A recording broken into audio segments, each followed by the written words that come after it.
কিন্তু আল্লাহর ওয়াস্তে অপবাদ দিতে যায়েন না, জাতিকে মিসগাইড কইরেন না।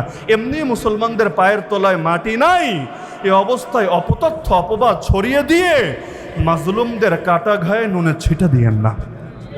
আমার তো এখনো মনে পড়ে শহীদ কোরআনের পাখি মুফাসসিরে কোরআন আল্লামা দেলোয়ার হোসেন সাঈদী রহমাতুল্লাহ আলাইহি, তিনি তো একাধিক জায়গায় কথা বলেছেন, এখন অনলাইনে সার্চ করলেও পেয়ে যাবেন, যে আলিয়া মাদ্রাসা আমার এক চোখ, কওমি মাদ্রাসা আমার আরেক চোখ। মানে এটা ভাবার সুযোগ নাই যে জামাত ইসলামী যারা করে সব আলিয়াপন্থী, কৌমিদের প্রতি এদের চুলকানি আছে বা এদের এলার্জি আছে। আমার সামনে ওখানে যারা আছেন, এখানে একজনও দাবি করতে পারবে যে আমি কওমি মাদ্রাসা বিদ্বেষী। উপরন্তু আমি মনে করি আমার কথায় ভুল হলে যে কেউ ধরায় দিতে পারেন। আমি মনে করি এই বাংলাদেশে কোনো নাস্তিক, কোনো বেঈমান, কোনো মুরতাদ যদি কওমি মাদ্রাসার বিরুদ্ধে ষড়যন্ত্র করে, কওমি মাদ্রাসায় তালা লাগানোর জন্য ছুটে আসে, আমি মনে করি বাংলাদেশ জামাতে ইসলামী সেই সংগঠন যারা নেতা থেকে নিয়ে কর্মী, তৃণমূল থেকে নিয়ে কেন্দ্র, সকলে প্রয়োজনে কওমি মাদ্রাসাগুলো রক্ষা করার জন্য নিজেদের বুকের তাজা রক্ত ঢালবে, তবুও নাস্তিকদের ষড়যন্ত্র সফল হতে দিবে না। সুতরাং বাস্তবিক ভুল কিছু থাকলে সেটা নিয়ে সমালোচনা করেন, শক্ত ভাষায় গালিও দেন, সমস্যা নাই, কিন্তু আল্লাহর ওয়াস্তে মিথ্যা অপতথ্য বা অপবাদ দিতে যায়েন না। হ্যাঁ, এখন যদি বিচ্ছিন্ন কোনো ঘটনা কোথাও ঘটেও থাকে, তো ভাই বিচ্ছিন্ন ঘটনা কোন দলের নাই, কোন ধারার নাই, কোন মতের নাই, আপনারাই তো মূলনীতি শিখিয়েছেন। বিরল ব্যতিক্রম জিনিস কখনো উদাহরণ হয় না, হাতের পাঁচ আঙ্গুলও তো ভাই সমান হয় না। এত মানুষ এত ভালো কিছু করে, সেটা দেখবেন না? কোথাও যদি কেউ ব্যক্তি হিসাবে ভুল করে ফেলে, সেটাই জাস্ট দলিল বানাবেন। আল্লাহর ওয়াস্তে ইনসাফ করেন। কোরআনের এই আয়াত স্মরণ রাখেন, ওয়ালা ইয়াজরিমান্নাকুম শানাআনু কওমিন আলা আল্লা তা'দিলু। কোন জাতির প্রতি বিদ্বেষ তোমাদেরকে যাতে ইনসাফ পরিহার করতে প্ররোচিত না করে, ইয়াদিলু, তোমরা ইনসাফ করো, হুয়া আকরাবু লিত্তাকওয়া, এটাই হলো তাকওয়ার সবচাইতে নিকটে। সুতরাং আমরা ইনসাফ আশা করি, আর কিছু না। অনুগ্রহ লাগবে না, দয়া লাগবে না, কিছু ভিক্ষা চাচ্ছি না, জাস্ট ইনসাফ করেন। ইনশাআল্লাহ বাংলাদেশে ঐক্যের পরিবেশ তৈরি হবে। উদারতা আসলে ঐক্য আসবেই।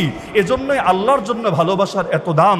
আল্লাহ নিজে কিয়ামতের দিন ডাকবেন, কারা আমার জন্য একজন আরেকজনকে ভালোবাসতা, আজ আমি আল্লাহ তোমাদেরকে আমার ছায়ায় জায়গা দেব, যেদিন আমার ছায়া ছাড়া আর কোনো ছায়া নাই। সুতরাং আমরা আশাবাদী, ভালোবাসা দলের জন্য না হোক, ধারার জন্য না হোক, মতের জন্য না হোক, ভালোবাসা আল্লাহর জন্য হোক। প্রতিটা মুসলমানের প্রতি ন্যূনতম হলেও ভালোবাসা থাকুক। এই উদারতা যেদিন আসবে, এই পৃথিবীতে পরিবর্তন আসবে ইনশাআল্লাহ। ছোট দুইটা পয়েন্ট আছে, এটা বলে আমার আলোচনা শেষ। 2 পয়েন্টের একটা পয়েন্ট হলো, বর্তমান সময় আমরা দুইটা কথা কমন শুনি। এক হলো জামাত নবী বিদ্বেষী, আর এক হলো জামাত সাহাবী বিদ্বেষী। কথাটা ব্যাপকভাবে শোনা যায়, বিভিন্ন ঘটনা থেকে এই কথাটা শোনা যায়। এই জাতীয় কথাগুলো যারা বলেন, আমরা ওনাদেরকে ব্যক্তিগতভাবে অনেককে বলেছি, আচ্ছা নবী বিদ্বেষী কেউ যদি হয়, সে তো কাফের, নিকৃষ্ট কাফের। সাহাবী বিদ্বেষী যদি কেউ হয়, সেও নিকৃষ্ট কাফের। তাহলে কাফের কেন বলে দিচ্ছেন না? একদিকে বলবেন নবী বিদ্বেষী, সাহাবী বিদ্বেষী, আর একদিকে বলবেন না তারাও মুসলমান। তাহলে নবী বিদ্বেষী আবার মুসলমান হয় কিভাবে? সাহাবী বিদ্বেষী আবার মুসলমান হয় কিভাবে? বলে না, আসলে এই বিদ্বেষ ওই বিদ্বেষ না, এই বিদ্বেষ অন্য বিদ্বেষ বটে। আচ্ছা, অন্য বিদ্বেষ বুঝলাম, তাহলে এখানে কি কি বিদ্বেষ আছে একটু উপস্থাপন করেন তো মুখস্থ কিছু উদ্ধৃতি আছে এটা বলে। তো এখন যেহেতু সবই পড়া আছে, আগেরটা পরেরটা যদি উপস্থাপন করি, আচ্ছা আপনি জাস্ট এটা দেখলেন, এই পুরো আলোচনার প্রেক্ষাপটটা দেখেন, এই বিষয়ে অন্য বইয়ের বক্তব্যটাও সামনে রাখেন, তখন বলে আরে অমুক বাতিল বলেছে, সে কি না বুঝে বলেছে? অমুক খারাপ বলেছে, সে কি না বুঝে খারাপ বলেছে? তার মানে অমুক তমুককে বাতিল বললে সে বাতিল, বিনা দলিলে বাতিল, বিনা যুক্তিতে বাতিল, বিনা প্রমাণে বাতিল। এই হলো বাংলাদেশের কমন মূলনীতি। এইটাই যদি ভাই মূলনীতি হয়, পৃথিবীতে কেউই হক থাকবে না। বলবেন কিভাবে? সহিহ বুখারীর দাম তো সবচাইতে বেশি, তাই না? কোরআনের পরে যেই কিতাবকে সবচাইতে মর্যাদা দেওয়া হয়, আসাহুল কুতুবি বাদা কিতাবিল্লাহ সহিহুল বুখারী। এমনকি মাদ্রাসাগুলোতে যেই হুজুর বুখারী পড়ায়, তার দাম সবচাইতে বেশি, তাকে শাইখুল হাদিস বলে, শাইখুল হাদিস।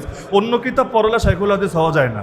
তিরমিজি পড়ান, মুসলিম পড়ান, আবু দাউদ পড়ান, নাসাই পড়ান, ইবনে মাজা পড়ান, মুয়াত্তা মালিক পড়ান, মুয়াত্তা মুহাম্মদ পড়ান, যা পড়ান সবগুলো পড়ায়ও শাইখুল হাদিস না, খালি বুখারী পড়লে শাইখুল হাদিস। আচ্ছা ভালো কথা, এই বুখারীর মধ্যে এক জায়গায় একাধিক জায়গায় ইমাম বুখারী রাহমাতুল্লাহি আলাইহি তিনি ইমাম আবু হানিফার উপর আক্রমণ চালিয়েছেন। এমনকি আবু হানিফা নামটাও নেয় না, বলে কালা বাদুন নাস, কালা বাদুন নাস। এই যে তাচ্ছিল্যটা করেছে। তো বুখারীর এত দাম, বুখারীর এত সম্মান, খতমে বুখারীও হয় মাদ্রাসায়, খতমে তিরমিজি হয় না। এমনকি হানাফি মাযহাবের যেটা আছে খতমে তহাউই, ওই তহাউইরও খতম হয় না, খতম হয় কিসের? বুখারীর। তাহলে ইমাম বুখারী তো ইমাম আবু হানিফাকে ভালো হুজুর মনে করতো না, ভালো হুজুর ভালো মুসলমানও মনে করতো না, তার জ্ঞান পাপী মনে করতো। তাহলে এখন বুখারী আবু হানিফাকে খারাপ বলেছে, আপনিও বলেন খারাপ? বলবেন না না অমুক তমুকরে খারাপ বলতে পারি, এটা তার মত, আমি এই মতের সাথে একমত না। আচ্ছা বলবেন এটা আগের যুগের উদাহরণ, রাখেন আগের যুগেরটা। আগের যুগ নিয়ে আমাদের ফিলিংস কম কাজ করে, নিজেদের যুগ নিয়ে ফিলিংসটা বেশি কাজ করে। বাংলাদেশে সকলেই যাকে এক নামে চেনে, আল্লামা মোহাম্মদুল্লাহ হাফেজি হুজুর রহমতুল্লাহ আলাইহি। এমনকি বাংলাদেশে কওমি অঙ্গনে ইসলামী রাজনীতির জাগরণ ঘটিয়েছেন যিনি স্বাধীন বাংলাদেশে। এর আগে তো একটা সময় এমন ছিল রাজনীতিরই হারাম মনে করা হতো। রাজনীতি জিনিসটা মানে কোন ধারার রাজনীতি বাদ দেন, হুজুর মানুষ আবার রাজনীতি করবে? কিন্তু হাফেজ হুজুর তওবার রাজনীতি দিয়ে রাস্তায় নেমেছিলেন। তওবার রাজনীতি মানে এতদিন সেকুলারদের ভোট দিয়ে তোমরা কুফরি পাপ করেছো, এবার তোমরা ইসলামপন্থীদেরকে ভোট দিয়ে তোমরা তওবা করবা। আমি যে প্রসঙ্গে কথাটা বললাম, হাফেজ হুজুর রহমাতুল্লাহ আলাইহি তিনি একটা ইরান সফর করেছিলেন। এটা আশা করি যারা ইতিহাস জানেন কম বেশি সবার জানার কথা। ইরান সফর থেকে আসার পরে আমার সামনে যারা আছেন সকলেই যে আমার পক্ষাবলম্বী তা না, এক মজলিসে সবাই একমতের থাকে না। এখানে এমন কেউ থাকতে পারেন যিনি হয়তো আমাকেও পছন্দ করেন না ব্যক্তিগতভাবে, কিন্তু কথাটা ইনসাফের সাথে শোনেন। হাফেজ হুজুর ইরান সফর থেকে যখন বাংলাদেশে এসেছেন, ওনাকে শিয়া বলে ট্যাগ দেওয়া হয়েছে এবং মৃত্যু পর্যন্ত ওনাকে এই ট্যাগ শুনতে হয়েছে, শিয়া শিয়া। এমনকি শুধু হাফেজ হুজুর না, হাফেজ হুজুর তো একবার আমাদের সিলেটের একজন মুরব্বী, নাম বলার দরকার নেই, ইন্তেকাল করেছেন, তার কাছে গিয়েছেন যে হুজুর আমারে তওবা করান। আরে আপনি এত বড় পীর সাহেব, আপনারা তওবা করাবো মানে? আপনি থানবী রহমাতুল্লাহ খলিফা, আপনারা কিভাবে তওবা করাবো? না হুজুর আমি তো শিয়া হয়ে গেছি, গোমরা হয়ে গিয়েছি, আমার একটা আল্লাহর রাস্তে সুন্নি বানান না। তিনি লজ্জিত হয়ে গেছেন, তিনি বলেছেন আমি আপনাকে নিয়ে আর কখনো এই জাতীয় মন্তব্য করব না, আল্লাহর রাস্তে আমারে মাফ করে দিয়েন। তো যাই হোক, মৃত্যু পর্যন্ত শিয়া বলা হয়েছে। এরপর শাইখুল হাদিস বললে পুরো বাংলাদেশ যাকে এক নামে চেনে, আপনারও চেনার কথা, আল্লামা আজিজুল হক রহমতুল্লাহ আলাইহি, তাকে মৃত্যু পর্যন্ত কত গালিগালা শুনতে হয়েছে। এমনকি তার ডাইরেক্ট ছাত্র, আমি নাম বলতে চাই না, যিনি গোটা বাংলাদেশে পরিচিত একজন পীর সাহেব বটে, যার মুরিদও আছে লক্ষ লক্ষ, সারা জীবন কতভাবে টিটকারি করেছে যে নারীর আঁচলের নিচে গিয়ে ঢুকেছে। ওই যে 4 দলীয় ঐক্যজোট যখন হলো, বিএনপির সাথে গিয়ে জোট করলো, এই প্রসঙ্গে নারীর আঁচলের নিচে গিয়ে ঢুকেছে। সারা জীবন শাইখুল হাদিসের বিরুদ্ধে, মুফতি আমিনের বিরুদ্ধে এই ট্যাগগুলো দেওয়া হয়েছে। তাহলে ভাই একজন আরেকজনকে খারাপ বললেই যদি সে খারাপ হয়ে যায়, এই দেশে না শুধু এই দুনিয়ায় কেউ আর ভালো মানুষ থাকবে না। এমনকি কোনো হাদিসও আর জীবনে নিতে পারবেন না, কারণ হাদিসের যত বর্ণনাকারী আছে দেখবেন সবারই এমন। ইমাম আব্দুল্লাহ বিন মুবারক বাদে প্রায় সবাই এমন। যদি 90 জন তারে ভালো বলে, 10 জন আবার খারাপও বলে। 99 জন যদি ভালো বলে, অন্তত একজন থাকে যে বলে না ওর হাদিস দুর্বল, ওর হাদিস গ্রহণযোগ্য না, ওর মেধায় সমস্যা। তো এইটা যদি মূলনীতি বানান, একজন আরেকজনকে খারাপ বললে সে খারাপ হয়ে যায়, পৃথিবীতে কেউই ভালো থাকবে না। হ্যাঁ, মনে রাখবেন আমরা আল্লাহর জাতে পাকের কসম করেও বলতে পারি, ভুলের ক্ষেত্রে কেউ অনুসরণীয় হতে পারে না। আমিও না, আমার বাপও না, আমার পীরও না, আমার উস্তাদও না, কেউ না।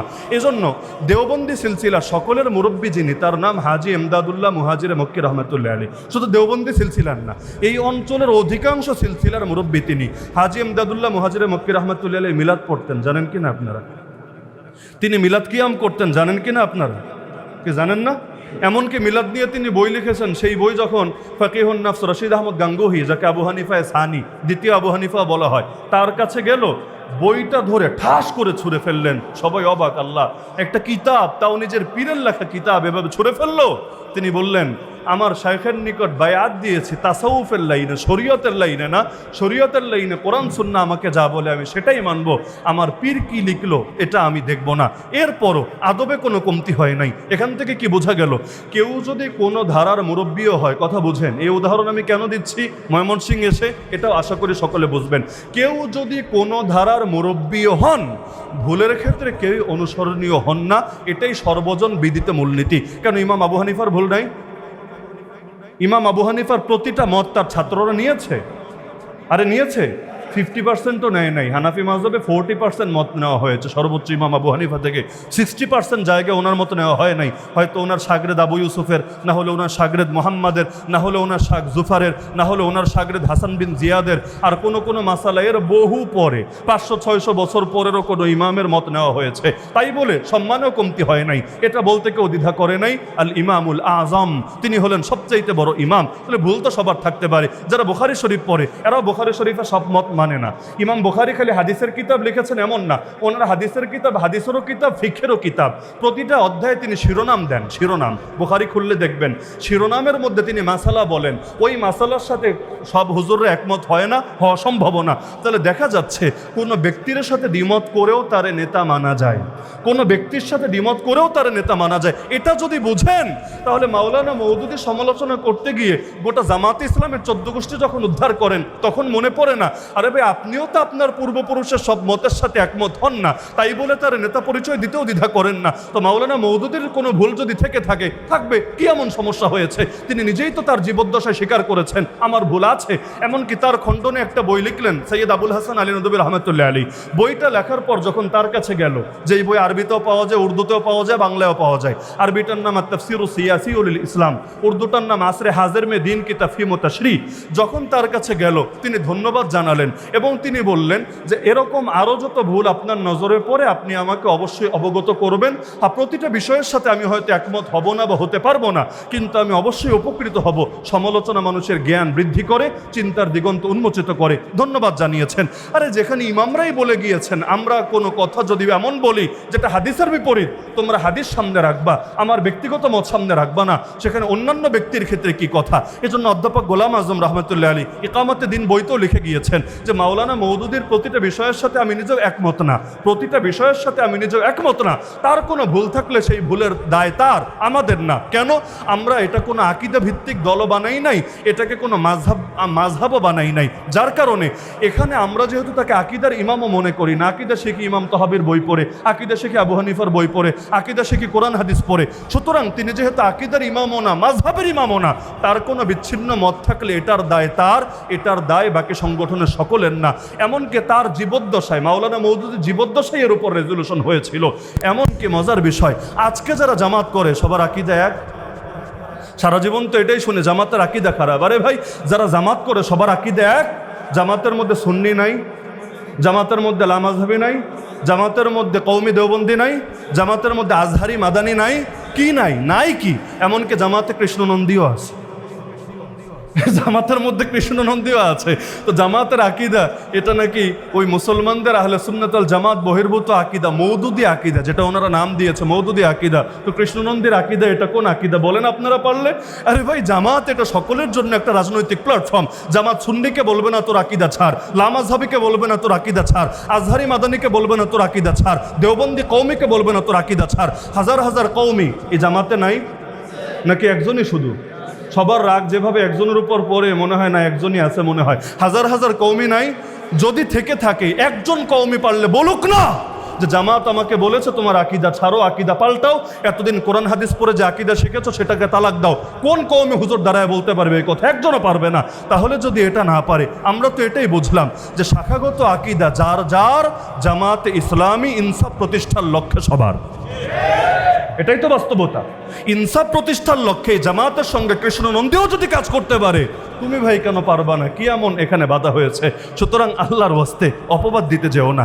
আমার আজকের দিনে সর্বশেষ পয়েন্ট এবং আমার আলোচনার সময় শেষ, সেটা হলো, সুতরাং আসেন সমস্ত শাখাগত বিতর্কগুলোকে একপাশে রেখে, গাড়িরও ভাই প্রাইভেট কারও যদি হয়, ছোট গাড়ি কমাস কম 4টা চাকা লাগে, 1টা 2টা 3টা চাকাও যদি থাকে, একদম দামি চাকা যদি থাকে, ব্র্যান্ড নিউ চাকা থাকে, তবুও গাড়ি সামনে এগোবে না। এমনকি 4 চাকা 4টাই আছে, জাস্ট একটায় হাওয়া নাই, পাম্প নাই, বাকি 3টাই ঠিকই আছে। এই গাড়ি নিয়ে গন্তব্যে যাওয়া সম্ভব না। সুতরাং ইসলামকে যদি তার গন্তব্যে নিতে চাই, সকলেরই সহযোগিতা লাগবে। এজন্যই আল্লাহ বলেন তাআওয়ানু আলাল বিররি ওয়াত তাকওয়া ওয়ালা তাআওয়ানু আলাল ইসমি ওয়াল উদওয়ান। যা কিছু ভালো, যা কিছু কল্যাণকর, যা কিছু তাকওয়া, তোমরা এগুলোতে অন্তত একজন আর একজনকে সহযোগিতা করো। আর গুনাহের ব্যাপারে, সীমালঙ্ঘনের ব্যাপারে কেউ কাউকে সাহায্য করো না। সুতরাং সুতরাং গুনাহের ব্যাপারে সাহায্য করার কোনো দরকার নাই, কারণ নৈতিক পদস্খলন হলে ওইটারও সাফাই গাওয়ার কোনো দরকার নাই। কিন্তু যেটা ভালো, যেটা ন্যায়, যেটা ইনসাফ, যেটা কল্যাণ, যেটা এই দেশের দরকার, যেটা এই জাতির দরকার, যেটা ইসলামের জন্য দরকার, এটাতেও যদি আপনারা সহযোগিতা না করেন, উল্টো পথে কাটা বিছান, এই দেশে ইসলাম কোনোদিন আগাবে না। কিয়ামতের দিন আপনিও আল্লাহর আদালতে জবাবদিহি করতে বাধ্য হবেন। কারণ এই দেশে ইসলামের খেদমত করা শুধু একটা দলের দায়িত্ব না, কুল্লুকুম রাইন ওয়া কুল্লুকুম মাসউলুন আন রাইয়াতিহি। প্রত্যেকেই দায়িত্বশীল, প্রত্যেকে নিজের দায়িত্বের ব্যাপারে জিজ্ঞাসিত হবা। আল মুমিনু লিল মুমিনি কাল বুনিয়ান ইয়াশুদ্দু বাদুহু বাদা। এক মুমিন আর এক মুমিনের জন্য এমন বিল্ডিং এর মতো হবা যে বিল্ডিং এর প্রতিটা অংশ অপর অংশকে শক্তি যোগাবে। এটাই আমরা আপনাদের থেকে আশা করি, ভিন্ন কিছু না। এত কিছুর পরও যদি মনে হয় না এই দলটা ভালো না, এই দল দিয়ে হবে না, তা আপনারা আল্লাহর ওয়াস্তে এর চাইতে ভালো একটা প্ল্যাটফর্ম বানায় নেন না, তবুও কাজ করেন, তবুও কাজ করেন, তবুও কাজ করেন, তবুও এই দেশে সেকুলারদের কফিনে শেষ পেরেক মারেন, কিন্তু নিজেরাও করবেন না, অন্যকেও করতে দিবেন না। এভাবে ভাই দিন শেষে কাফেররাই লাভবান হবে, ইসলামের কোনো ফায়দা হবে না। আল্লাহ আমাদের সবাইকে বোঝার তৌফিক দান করুন। আমি শুরুতেই বলেছিলাম যে একটা না, আমি 9টা পয়েন্টে আলোচনা করব এবং বিষয়গুলো ডিফারেন্ট, কিন্তু সবগুলোই বলা দরকার এবং এখানেই বলা দরকার, কারণ এই অঞ্চলের সাথে আমার বিশেষ হক আছে। ময়মনসিংহ অঞ্চলে আমি আসিও অনেক, এটা যারা জানার তো জানেন। আমি একবার দুবার না, আমি কিন্তু মাহফিলের সিজনে প্রচুর আসি। তো এই অঞ্চলের মাটিও মানুষকে আমি খুব ভালোভাবে চিনি, গভীরভাবে চিনি। এমনকি ময়মনসিংহে কেন সংগঠন পিছিয়ে আছে এটাও আমি খুব ভালোভাবে বুঝি। সব কিছুর পরে যে কথাগুলো বলা দরকার ছিল আমি দায়িত্ববোধের সাথেই বলেছি। এর মধ্যে যা কিছু উপকারী, আল্লাহ তাআলা আমাদেরকে ধারণ করার তৌফিক দান করুন। আর কোনো কথা যদি অকল্যাণকর হয়ে থাকে, অনিষ্টকর হয়ে থাকে, আল্লাহর ক্ষতি থেকে আমাকে এবং সবাইকে হেফাজত করুন। আমিন।